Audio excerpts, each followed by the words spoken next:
Well, hey, good afternoon. Welcome back to my little gardening show. Today I wanted to show you my big paper potter. I've got maybe a video or two I made last year. I covered it briefly. I wanted to go a little more in a little more detail about it this go around and just show you what I'm doing to prepare for transplanting this year. So here it is. This is the big paper potter. And what this is, it's kind of like a half rolling pin with about a ½ inch recessed area here in the middle, with a corresponding about ½ inch notch here on the pedestal where it fits on top of there. It's solid oak. Feels pretty nice. I could put some mineral oil on this just to keep it from drying out and just keep it nice, and I'll probably do that after I'm done using it this go around. I forget, you can Google the big paper potter, and there's a couple vendors that sell it. I think I paid $15 to $20 for this, and it's well worth the investment if you're willing to put just a little time into making some pots. These are the pots I've made so far. A 1020 tray can accommodate 32, at least 32 if you pack them in pretty good. 4 down the width of the tray and 8 across the length. So I've almost got 32. I've got a couple more to make to fill this tray up. To make a paper pot, what you need is some newspaper, preferably inserts of the newspaper or whatever. A newspaper that's about 2 foot in length works pretty well. You want to tear it or cut it into strips about 6 to 8 inches wide. And you can see there's marks on here where you can make smaller pots, to sprout seedlings. You can make larger pots for various things. I use basically the whole length of this to make my pots because I like my pots kind of tall to encourage root growth. And so what you do is you just line the edge of this, or what I do is I line the edge of the pen here with the paper, and you just fold your paper over. You don't have to, pull it real tight. You just let the pen kind of do the work. Once it catches a seam, just let it roll down edge of the paper, and then there you have it. So then what you want to do is just kind of,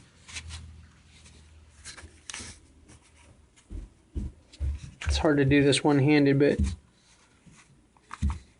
tap it down so that there's about 1.5 inches or so of paper left. And starting with the seam, you're going to push that into the recessed area, and then you're going to kind of work around, and you're going to, when you grab the next piece, you're going to kind of fold it over towards the seam that you started with. And you're going to work, well, dang it. Like I said, it's hard to do this one-handed. We might be able to salvage it just yet.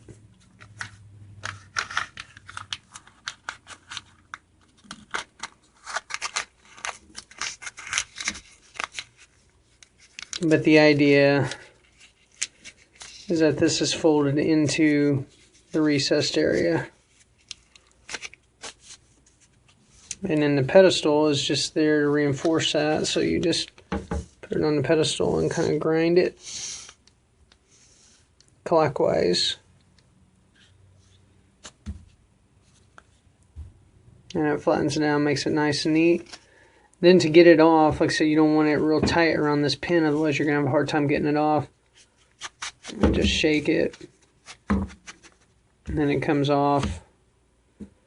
And then you twist counterclockwise if you're having trouble with it. which I'm having a little trouble because, again, one-handed. We'll see here.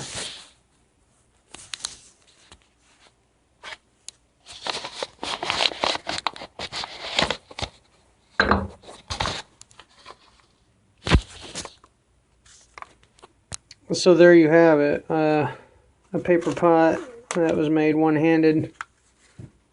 It more or less kept its shape. I kind of boogered it on the end. This is a really good one, you know, but the ideas are flat. And even though the seam is kind of pooching out here, it's not going to unwrap. And the reason being is because you've got it tucked in, plus you've got it 2 feet worth, 2 foot of paper that's rolled up into about a 3-inch diameter pot. So it's going to hold its shape pretty good, even with packing dirt into it. And it's thick enough that it's going to hold up for the growing season, as far as getting your plants to be where, you know, to the point they're hardened off and you can put them in the garden. As far as planting them in the garden, I mean, you can plant it newspaper and all, and, you know, help reduce root shock. I prefer just to rip the pot off, or at least the lower half of the pot, to expose some of the roots, and then plant it. And then, you know, whatever I rip off, I just throw in the compost bin and let it compost. But there you have it. You know, once you get, you know, you've got things prepped, you got plenty of strips of paper, you can make one of these in about probably 10 seconds or less, once you get really good at it. And then what's nice is the canning funnel I've got here, just standard canning funnel. Fits nice and snug in each pot, and then you can add your potting soil or your grow mix or whatever. It works out pretty nice. And then, of course, there's an opening there at the bottom for drainage. I've got this set up in a 1020 tray so I can bottom water and just add water to this periodically. You know, keep about an inch, at least a half-inch of water in here. I'm probably going to go with the soilless grow mix to continue. I'll continue with that and just add the organic fertilizer, the weekly feed, you know, once a week, to keep things going, harden the plants off, and then put them in the ground. I think that's the plan this year, just to reduce some costs. The seedlings in question, here they are on cold weather seedlings, and a lot of them they're ready to be put into the pots. I got their true leaves. Some of them didn't germinate so well, so I don't know. I may end up doing another tray of these, but there's 72 plants, approximately 72 plants. So we'll see how it goes. I'll have enough for 2 trays, so I mean, it's more than enough, and then kind of go from there. So that's pretty much it. Again, the big paper potter. If you don't mind spending a little time making pots, it is definitely a good investment. So feel free to post any comments, or if you have any questions, you know, I'll try to answer them. Other than that, I hope things are going well, and until next time, bye.